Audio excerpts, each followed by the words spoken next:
sa hirap, biyaya ng may kapal, ginhawa sa ating lahat, sa bansang malayo sa atin.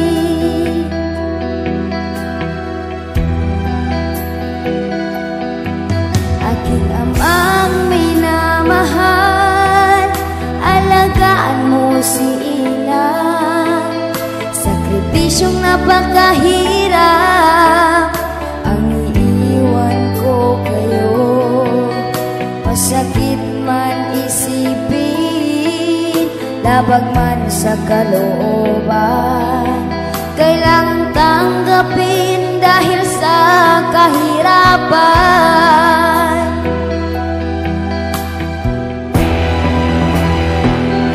Aking inang minamahal, huwag kang malungkot, huwag umiyak, baka di rin magtatagal at ako'y uuwi rin. Aking inang minamahal, huwag mong damdamin aking pag-alis, tayo'y manalangin sa may kapal, na sana tayo'y magkikita pa.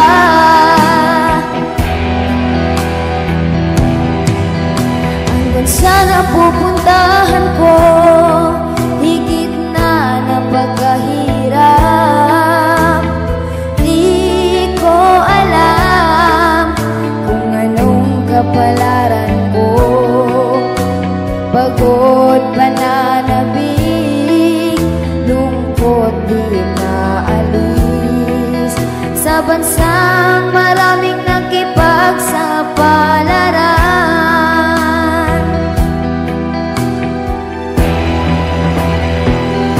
Aking inang minamahal, huwag kang malungkot, huwag umiyak, baka di rin magtatagal at ako'y uuwi rin. Aking inang minamahal, si Dolores na pumanaw sa buhay nito, kung siyang pababayaan at pagbigo sa buhay sa iyong piling. Alang-alang sa awa at pag-ibig, patawarin mo na sana ang kanyang mga pagkukulang at tanggawang pagkakasala dala ng kanyang kahinaan. Manatili nawa siyang maligay sa iyong piling kasama ng anak at ng Espiritu Santo, magpasawalang hanggan. Pangalaw sa kapatid na pumana, magpasapiling kalawan ng buong may kapal. Ang pagpapala ng Diyos ay baunin mo sa kanang Ama at ang Anak at ng Espiritu Santo.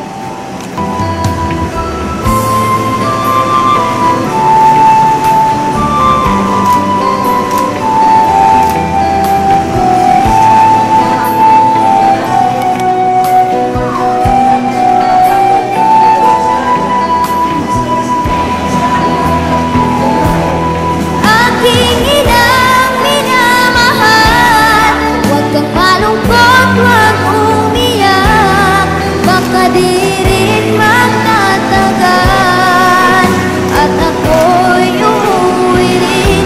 Aking inang minamahal, huwag mong damdamin aking pag-alis, tayo'y manalangin sa may kapal, na sana tayo'y magkikita pa. Aking inang minamahal, huwag kang malungkot, huwag umiyak, baka di rin magtatagal at ako'y uuwi rin.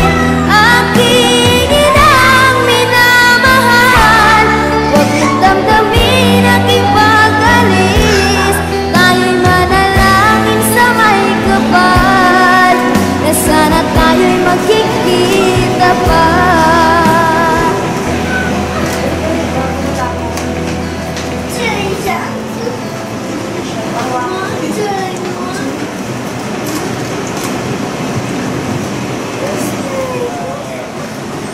Na pamuno sa pagdarasal. So, akin pong iikit ang ating mga mata. Hindi na po ako magsasin of the cross.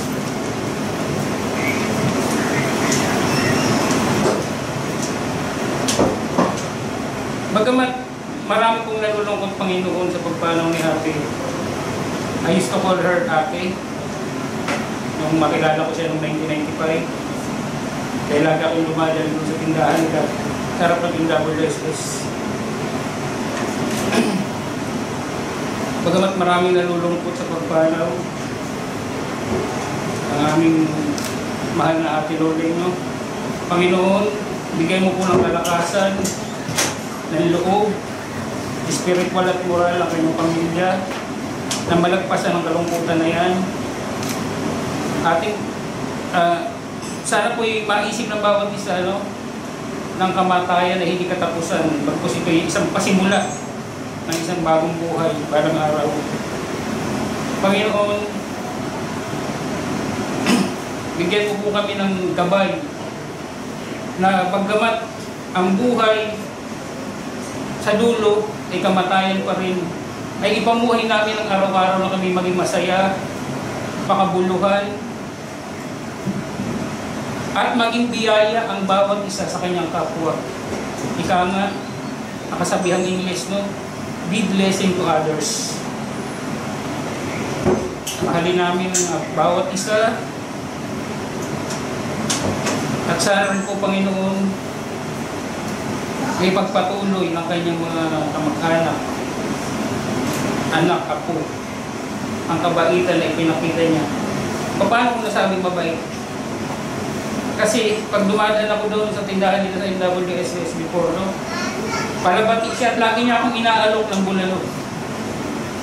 Nakasama ang palad naman hindi ko napagbigyan si ate dahil madalas ako yung nagmamadali sa paglalakad para makapasok sa eskwela. Pero ako'y naniniwala na bagamat hindi kami nagkadaupang palad ng matagal na oras, napakabuting ina ni Ate Loling sa kanyang mga anak. Itinaguyod niya ang kanyang mga anak. Magpasensya niyo na po kung ganito ang paraan ng aking pagdarasal. Ito lang po, gaya ng aking, ito lang po ang aking kakayanan sa pagdarasal. Dahil ako yun talaga sanay sa mga ganitong pagtitipon. Panginoon, for the last time, no? Sana po, yung mga tao na nasa loob ng kwarto na to, kasama na po ako na may mga sakit-sakit na rin. Isipin na lang namin na walang ibinigay ang Panginoon nang hindi kayang lagpasan ng bawat isa. So kung hanggang dito na lang ang buhay ni Ate Loling, isipin na lang ng bawat isa na ito na tinatawag natin, ito na ang sense ng tinatawag na rest in peace. Dahil siya ay nakakapagpahinga na sa kapayapaan, walang pagdurusa, walang agony, there's no pain. Wala na siyang alalahanin sa kanyang buhay. Ito na po ang tunay na kahulugan ng kapayapaan. Marami pong salamat. Sana itapos ko yung aming paraan ng pagdarasal. Marami pong salamat.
Sabi sa akin, magalit si mama pag hindi ka kumain.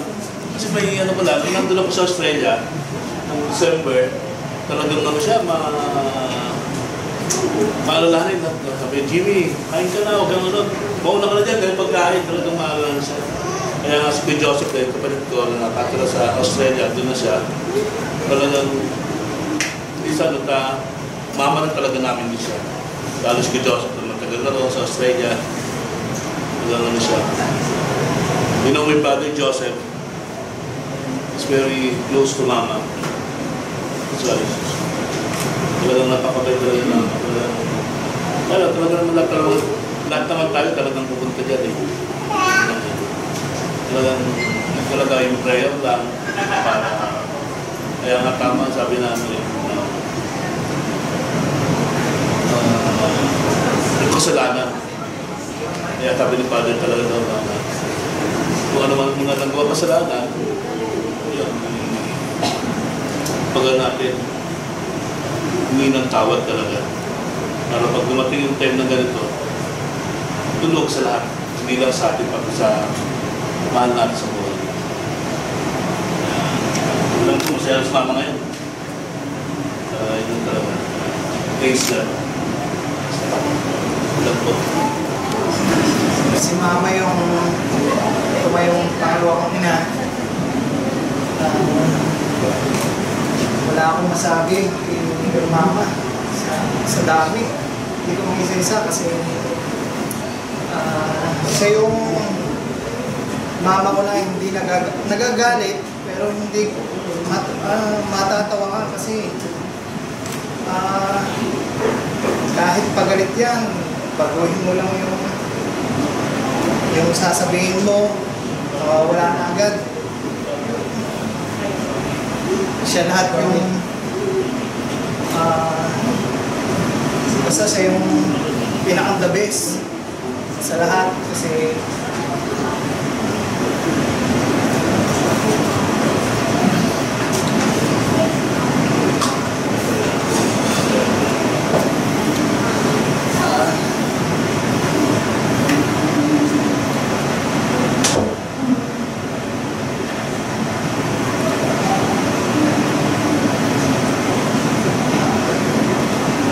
mama yung umarga, tumulong. Wala akong masabi sa kanya dahil sa bahay, pagkasama ko siya, ayaw niya akong pagagastusin. Magagalit pa yan pag ako'y gumastos, may 5. Siya yung hindi ka gugutumin. Talagang papakainin ka kahit busog ka na. Yung kahit wala na siyang pera, basta nangailangan ka, gagawa niya ng paraan. Siya yung pinaka-the best na tumayo kong pangalawang niya. Kaya wala akong masasabing salamat na ako. So,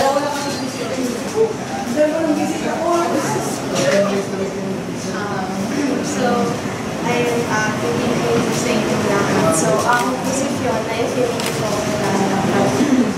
ako po yung kilala as the paboritong ako. Sorry guys, pero may video talaga ako. Proven test talaga.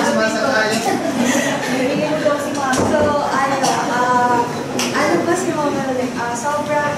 Sobrang selfless yung tao kung matutuloy mo kasi sa buong time na naalagaan ko siya. Sobrang lagi niya sinasabi sa akin yung mga nangyayaring problema na sa akin, kumbaga nagkakaroon kami ng time na ma-share sa isa't isa yung mga nangyayari. Sa kanya ako tumakbo eh. Every time na may problema ako, sa kanya ako nagsasabi. Tapos, tinutulungan niya ako, ginagabayan niya ako. Tapos, pag may problema din siya, lalo na pag tuwang-tuwa kay mama kasi, minsan problema niyan, pera kahit na wala naman siyang pagagastusan. Pero pag binigyan mo siyang pera, tuwang-tuwa siya, tapos yung perang yun, ibibigay niya pa sa ibang tao. ganun ka-selfless si mama. Tapos, hindi ko makakalimutan yung mga time na habang inaalagaan ko siya.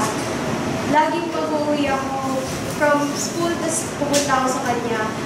Lagi akong bibili ng pasalubong kasi doon siya masaya eh. Pag pinibigyan ko siyang pasalubong, grabe yung ngiti niya na after nun, masaya siya. Tapos tuwing kasi si mama, nagigising siya ng madaling araw. So, pag nagigising siya ng madaling araw, either gigisingin niya ako, si Kuya Arvin, or si ating na mapapaluto siya ng food. Tapos, noong pag kami lang, dalawa, mapapagising siya, lagi siyang may mga kwentong tikbalang kung paano daw namatay paano daw kinuha ng tikbalang kapatid niyang si Lola Poleng, gano'n. Kaya, hindi niyo alam yung mga kwentong yun, kaya akong paborito ako. Sa akin lang nakwento ni Mama yun. Pero, ayun, sobrang laking pasasalamat ko kay Mama. Kasi, simula pagkabata ko, inalagaan niya ako. Hindi niya ako pinabayaan. Hanggang sa paglaki ko, hindi niya pa rin ako pinabayaan. Kaya, Mama, gabayan mo lang kami parate. Alam ko namang hindi ka mawawala. Nandito ka lang sa puso namin. Tutuparin ko pa rin lahat ng pangako ko sa'yo, Mama. Pag naging architect ako, sabi ko sa'yo, tatayuan pa rin kita ng bahay mo kahit na wala ka na. Sabi ko nga sa'yo, yung libingan mo magagawin ka mo sa Leo para sa'yo. Tagalin pa rin kita sa Japan, Mama. Ayun naman po, salamat. Juliana, ayos ka. Simulang bata ako, inalagaan ako ng Mama Loli. Siya yung naging nanay ko sa bahay. Ang dami ko kasing kalokohan dati. Umuwi ako laging lasing. Lagi niya akong binoboxing. Lagi niya akong inaano. Binubugbog pag nilalasing. Sobrang pasaway ko kasi dati nung college ako. Pero nung mga high school ako tsaka elementary. Ayan, hindi si Mama. Tsaka lagi akong pupunta sa karinda niya dati para humingi ng ulam. Nagagalit sa akin kasi wala pa daw ng Mama. Kaya ayun ang naano ko, Mama. Puro mga kapasaway lahat ng mga ginawa ko dati. Kaya nabawi yun ako. Itong mga pasaway. Ako pa na yung kauna-una ako ni Mama. Bali ako yung inilagaan niya yung bata. Ayun lang, ano sabi ko. Salamat.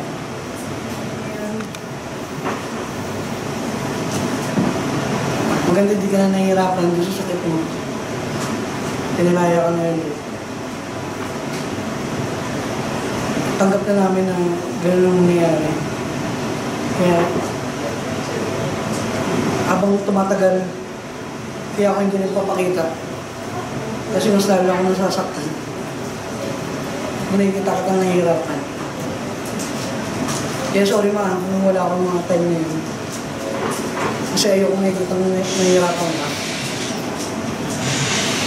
Kung nasaan ka man ngayon na, sana panalangin mo kami na maging maayos lahat ng buong pamilya. Bigyan niyo ng gabay lahat sila. Mga anak niyo, mga apo, pamangkin, kapatid. Sa lahat, kasama niyo na po si Papa Temio. Kasama na kayong dalawa.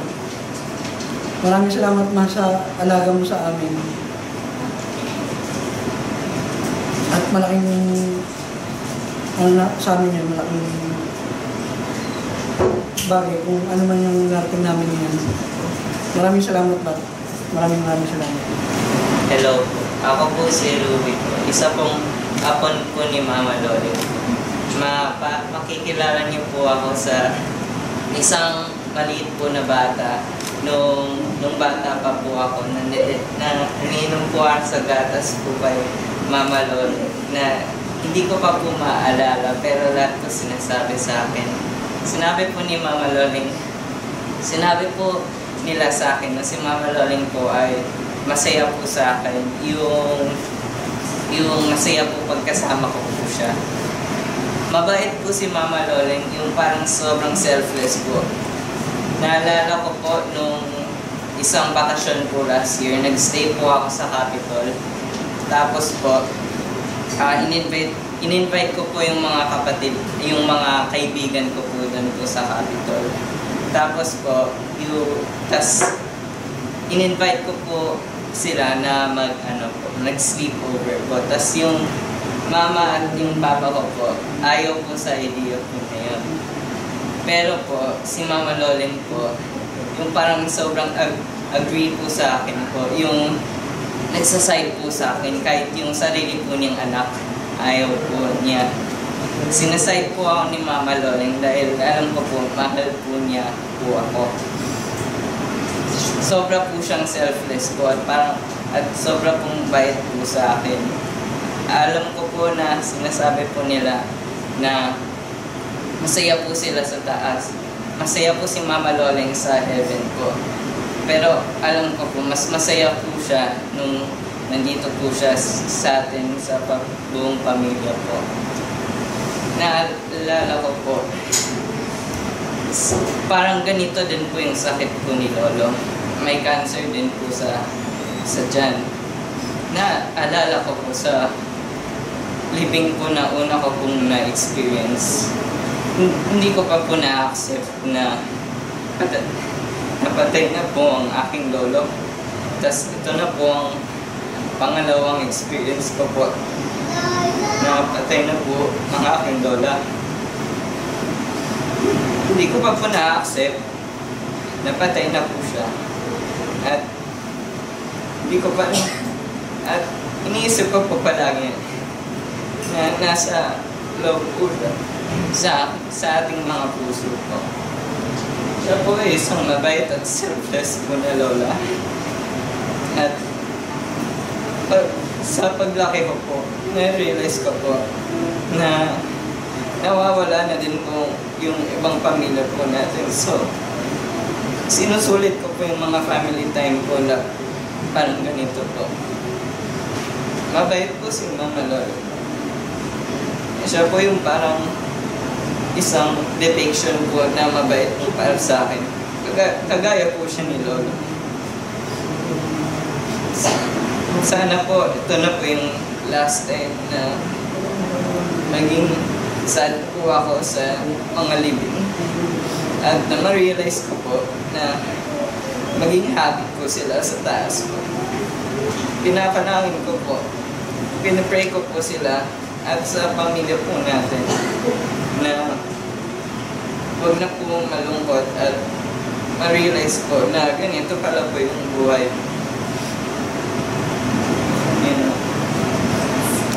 Ang message ko po kay Mama Loling na sana masaya na po siya sa heaven po. Tapos po, pinapray ko po yung family po natin na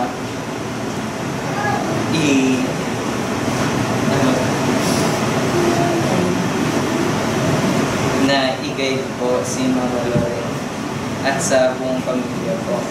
Siya po ay isang depiction po na isang mabuting tao at selfless po sa lahat po. Sana po masaya na po siya sa heaven. Ako po si Wenso. Ayan, kilala nyo mo kung pangalan ko. So yun, si Mama Loling as Lola. Naalala ko nung sa Balarapa, sa Kambingan pa. Kilala si Mama ng mga lasinggero sa famous bulalo. Di ba? Masarap yung bulalo ni Mama at lagi ko rin hinihiling yun sa kanya. Palagi. Bata pa ako nun. Naalala ko yung pinaka-memory ko sa kanya is kunibita ko siya ng 200 pesos sa bulsa. kasi di niya ako binibigyan ng baon. Pero, mapagbigay si mama. Siguro that time is walang lang talaga, ganun. Yun yung simula nung kasi nabago na yung tingin niya sa akin eh. Pero, binago ko naman nun yung tumira kami sa kanila. That time, binago ko naman yun as malapit sa kanya, ganun. Si mama, doon ko lalong nakilala si mama kasi mahilig siya sa kamote. Kaya palautot minsan, di ba? Ganun si mama eh. Then, yung mga pagtulog niya na minsan hindi ka na rin makatulog dahil sa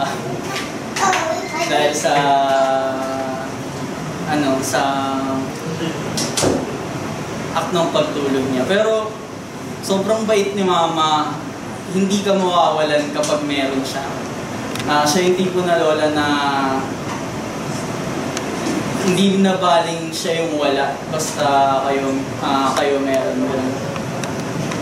Ganun klaseng lola si mama lola. Tapos pagdating sa pagkain, hindi ka mawawalan. Lahat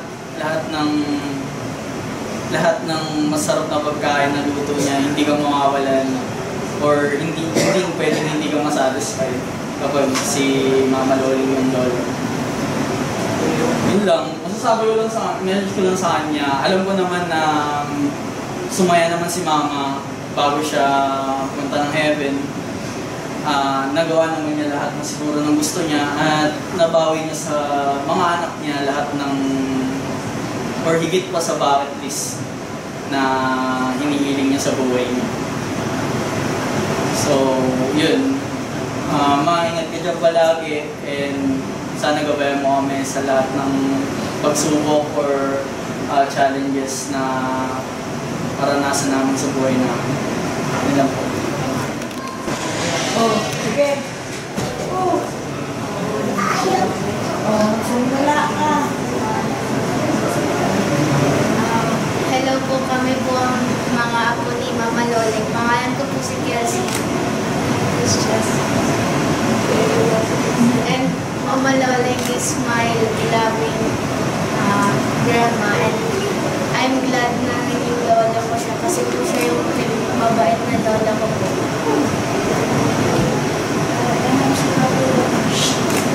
And I'm so happy that Mama Loleng is my grandma. She's so Louder. Speak up. Louder. I love her so much. Louder. I'm so happy that she's my grandma. So, what's your experience from Mama? What did Mama do? Special moments from Mama? Naalala ko po nung bata ako. Pag-birthday niya, lagi na po kami iniintay para kumain dun sa bahay niya. At sinasabi niya po sa akin, kasi kain na, ano po ginagawa mo? What about you, Jessica?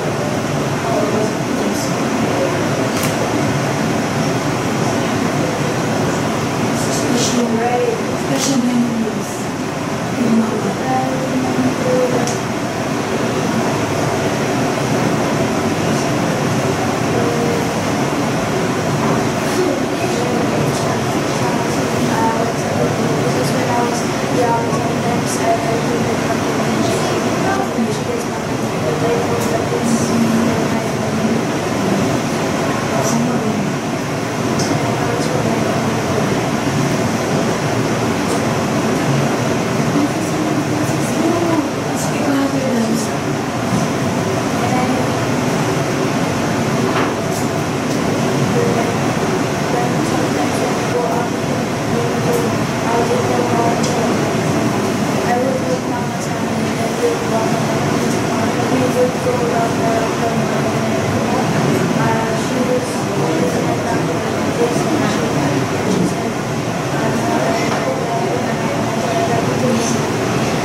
Mama Loling, that was I think the third time that I spent with her, but probably the most memorable for me is that she came and stayed with us for very lengths of time in Australia, helping to raise my son and daughter over that big stretch of space. And so the impact that she left on our family is immense. And it's just such a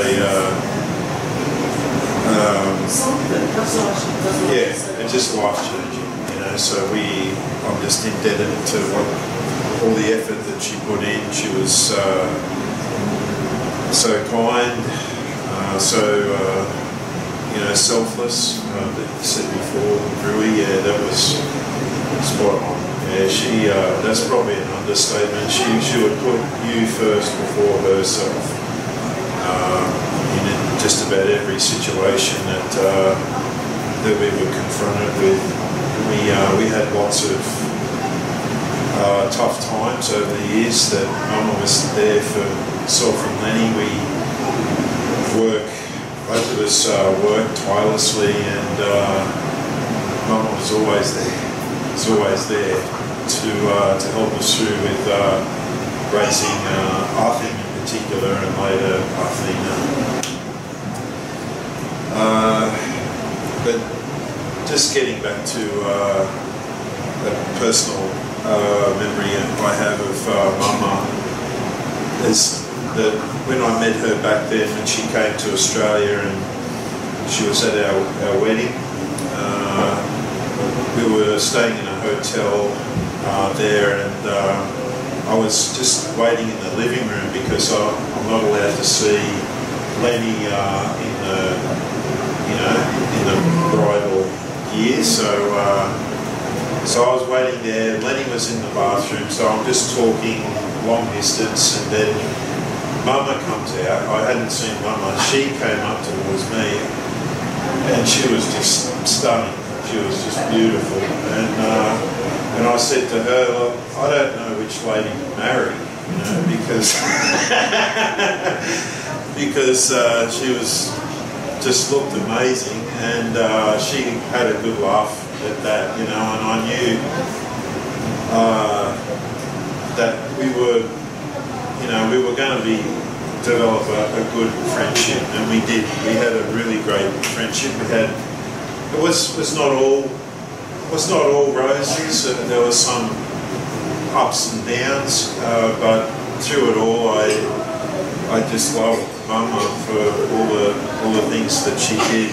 We always had an ongoing joke every year, and I was reminded of that joke because I had my birthday on Wednesday, and I thought about Mama, what she would say to me, and she would just say, "Well, what's your the sort of thing that would happen is if it's her birthday coming up, she would say to me, so Raya, what's your present to me?" And I said, "Oh no, look, pera, empty."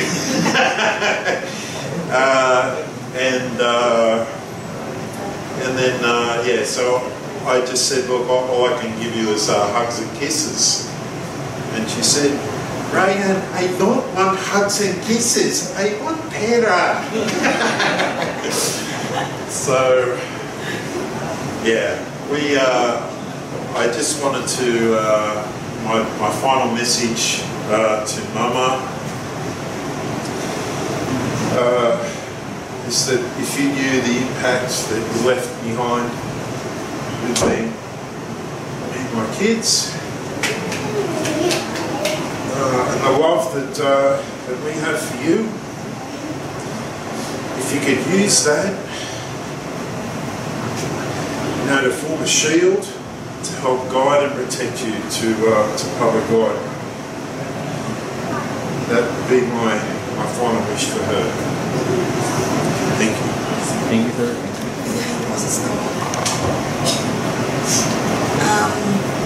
Ano ba? Dami kong masabi kay sa nanay ko.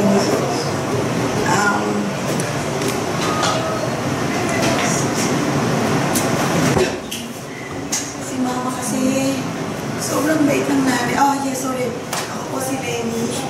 Pang-anim, pang-apat sa magkakapatid out of 6.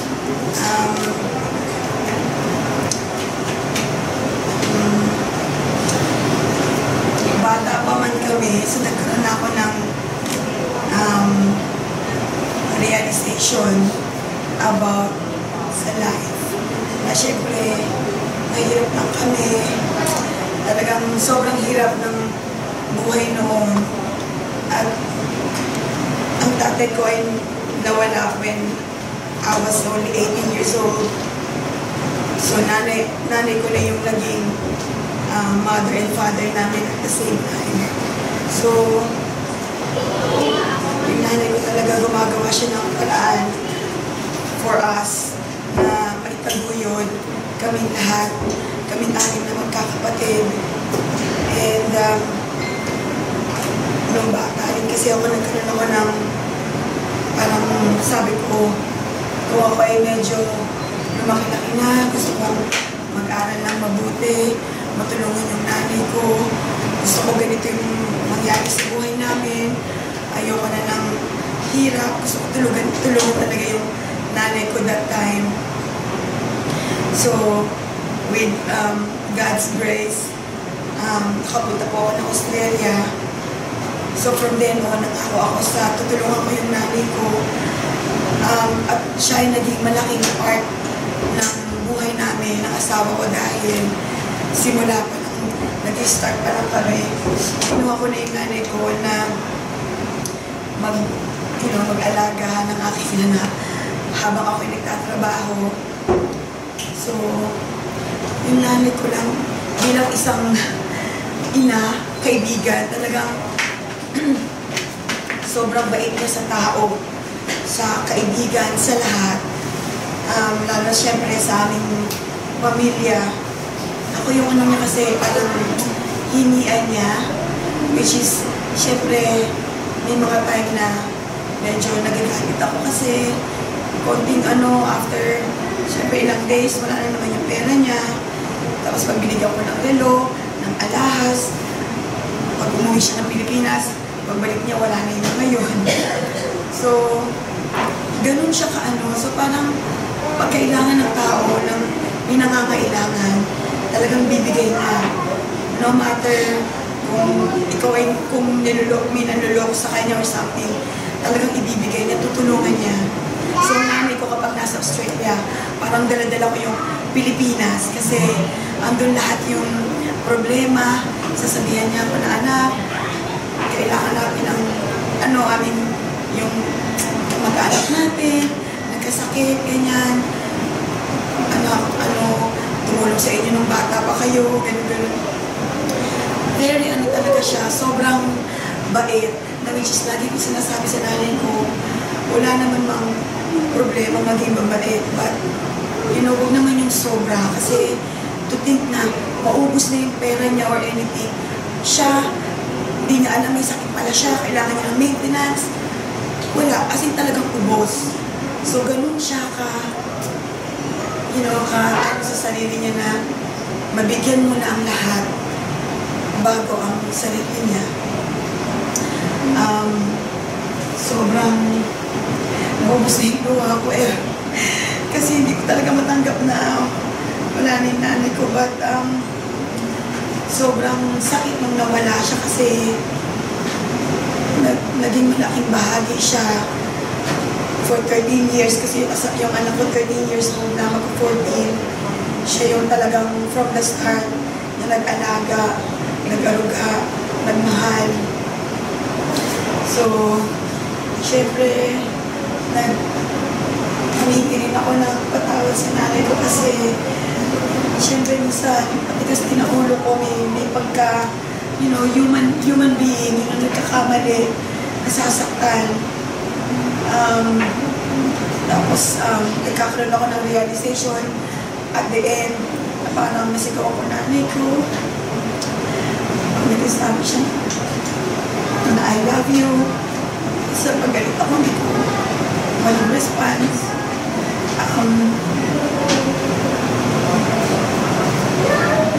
Pero sabi ko sa kanya, nag-work hard ako doon. Kasi sometimes 6 days, nagtatrabaho ako para lahat ng kailangan niya mag-provide ko, ibigay ko sa kanya.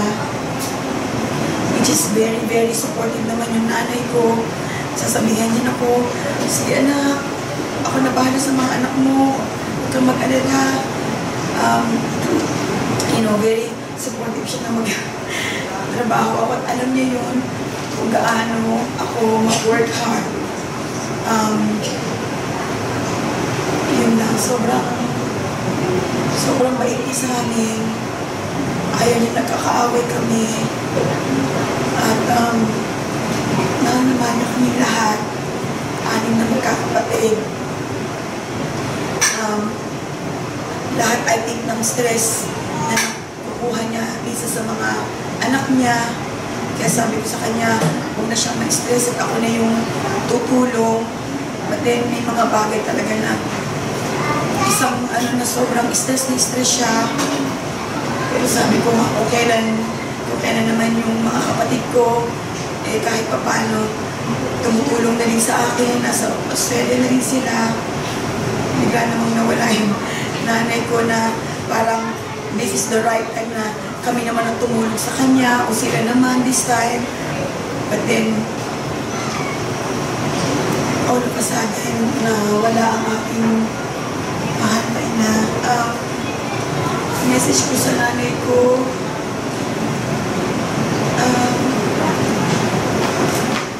yung alam mo rin, sobrang salamat sa lahat na ginawa mo sa aming magkakapatid, sa mga anak ko. Napakabait mo sa amin. Ngayon na medyo pain-free ka na, wala ka nang nararamdaman. Sana i-guide mo kaming lahat. Mula iyong mga anak, kapatid, apo, pamangkin, pinsan. Sana hindi ka mag-away-away. Sana maging maayos kami lahat. At pinaka-importante is yung sana makuha mo yung aming mga sakit na nararamdaman kung saan ka man naroon. Thank you po. Hello po sa inyo. Magandang gabi po. Babasahin ko po ito. Una sa lahat, kami pong pamilya ay taus-pusong nagpapasalamat sa inyong lahat sa pagdalo sa huling pamamaalam sa aming pinakamamahal na ina. Sa kabila ng inyong mga abala, pinili niyong makiisa at makiramay sa amin sa isa sa pinakamabigat na sandali ng aming buhay. Napakasakit mong mawala ng isang ina.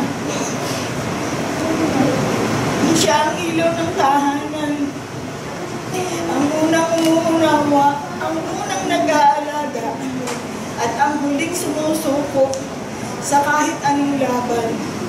Hanggang sa huli, ang iniisip pa rin niya ay ang aming kapakanan. At habang kami nalulungkot, kami rin ay puno ng pasasalamat dahil nabiyayaan kami ng isang ina na tulad niya na mapagmahal, matatag, masayahin at walang sawang nagsakripisyo sa aming pamilya. Sa inyong presensya ngayon, nadarama namin na hindi kami nag-iisa sa aming pagdadalang hati. Kayo po ang nagpapatunay na mahal at pinahalagahan ninyo ang aming ina. Ang bawat bulaklak, dasal, at salita ng pakikiramay ay nagbibigay lakas sa amin upang harapin ang mga susunod na araw. Maraming salamat po sa inyong pakikiramay, sa inyong mga dasal, at sa inyong pagmamahal. Hindi po namin makakalimutan makalimutan ang kabutihan loob na pinakita nyo sa aming pamilya. Muli, mula sa kaibuturan ng aming puso, maraming salamat po. Paalam, Mama. Mahal namin din na.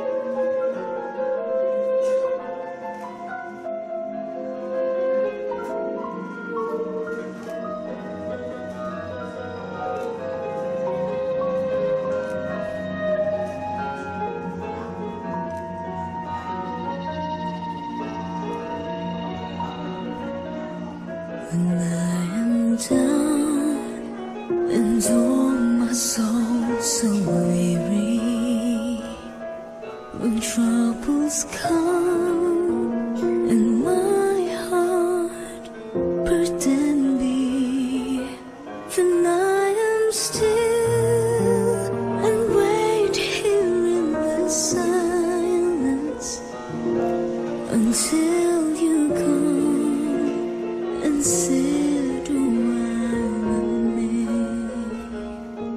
You raise me up so I can stand on a mountain.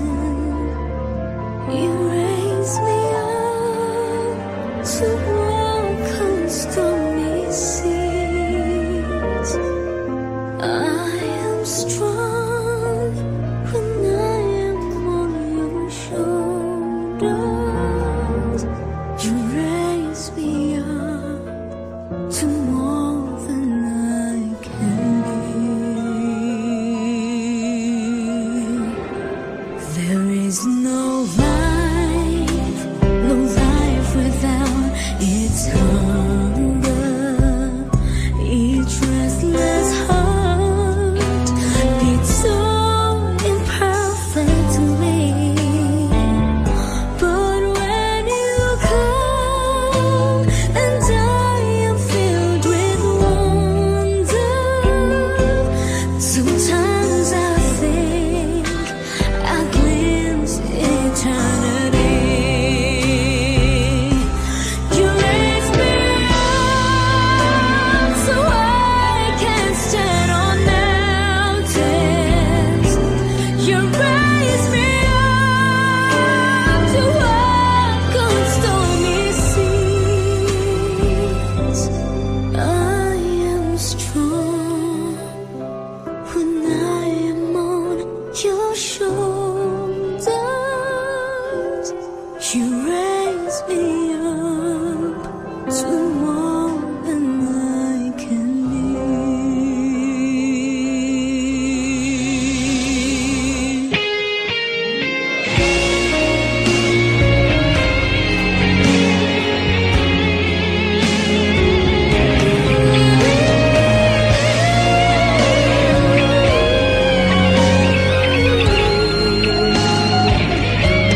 I am strong when I am on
Magandang hapon po. Gusto ko lang po magpasalamat sa inyong lahat, sa lahat ng dumalo para kay Mama Loleng. Alam naman nating lahat na masaya ngayon si Mama Loleng dahil nakikita niya tayong lahat. At alam niyang kasama niya mahal niya sa buhay. Ngayon sana wag tayo malungkot kasi natapos man ang buhay ni Mama Loleng dito sa lupa, panigurado nandun na siya sa langit, kasama niya si Jesus. Sana huwag natin kalimutan yung mga ginawa ni Mama para sa atin at manatili siya sa ating puso. It's not to impress everybody but to impress Mama Loleng. Mama, you have been the most wonderful grandmother to everyone to us. Everything you have done to us, we will not forget and you will not be forgotten. Mama, you will be loved and everybody here will be loved by Mama Loleng as well. You will be always in our hearts and forever in our hearts. And you will be guiding us with Papa Jesus right now. So until then, we love you. Thank you everybody for the coming. What Metlek has said, and in that everyone here has a special place in their heart for Mama. Yeah, she was just such a hard-working, selfless, and loving woman. So yeah, I'll always take the experience I had with her and form it as part of my life as you would all. So thank you again very much for coming here and honouring Mama. Paulit-ulit ko dahil ako ang maraming salamat po sa inyo sa pagpunta. Ito man ang huling hantungan ni Mama, pero kahit kailan lagi siyang nasa puso't isipan natin. Naway tumatak sa atin ang masarap na luto ni Mamang Bulalo at lagi niya tayong gabayan. Ayan, maraming salamat po. Ang dumalo. Maraming salamat po. Para po sa amin super woman ni Mama.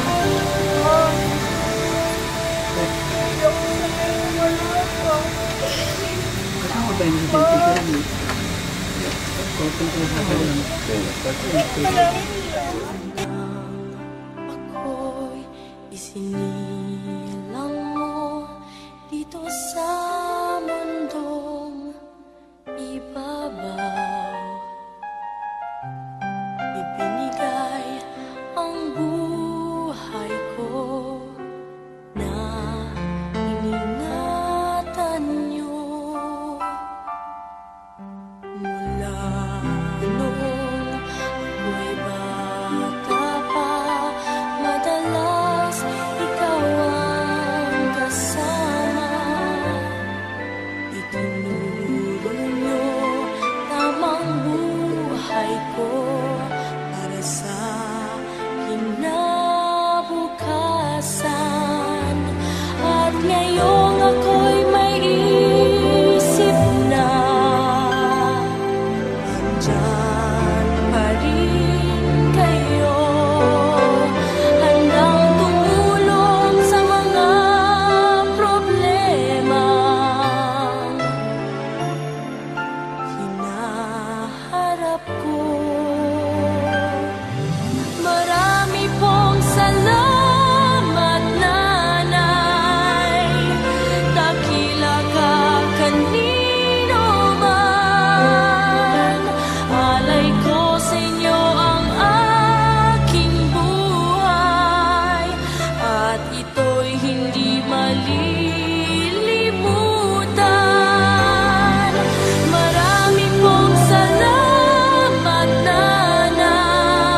what the word means, what I've been dreaming of.